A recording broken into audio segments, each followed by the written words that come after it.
మొత్తం తనే చేస్తుందండి. తను చేయడం వల్ల నేను కూడా చేయడం మానేశాను. Hi friends, welcome back to my channel. ఏంటి ఎవరేం చేశారు అనుకుంటున్నారా? ఎవరు కాదండి, నా క్లోజ్ ఫ్రెండ్ అన్నమాట. నేను ప్రతి శుక్రవారం ఇంట్లోని పొద్దున సాయంత్రం దీపం పెట్టుకున్న తర్వాత నేను తనైతే గుడికి వెళ్ళిపోతామండి.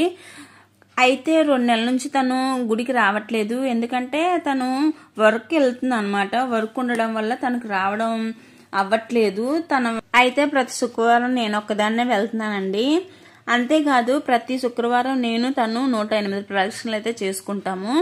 ఇక్కడ ఉన్న అమ్మవారు అయితే నాకు చాలా ఇష్టం అండి. ప్రతి శుక్రవారం అయితే 108 ప్రదక్షిణ చేసుకున్న తర్వాత మేము ఇంటికైతే వెళ్ళిపోతాం. కాకపోతే తను రావడం లేదు కదా అని నాకు బద్ధకం వచ్చిందో ఏంటో తెలియట్లేదండి. నేను కూడా చేయడం మానేశాను. నేను ఉంటే గబగబా చేసుకుని ఇంటికి వెళ్ళిపోయే వాళ్ళం. సరే కదా, నేను 21 ప్రదక్షిణ మాత్రమే చేస్తున్నాను. చూస్తున్నారు కదా, ఈ అమ్మవారు అంటే నాకు చాలా ఇష్టం అండి. నాకైతే నిజస్వరూపము. చిన్నవి ఏవి అడిగినా ఇట్టే తీర్చేస్తుందండి అమ్మవారు. దర్శనం చేసుకుని అయితే ఇంటికే వెళ్ళిపోతున్నానండి. ఇంటికి వెళ్ళాక మా పిల్లలకు కొంచెం కుంకుమ పెట్టానండి. ఇంతేనండి వీడియో నచ్చితే లైక్ చేయండి, షేర్ చేయండి, కామెంట్ చేయండి.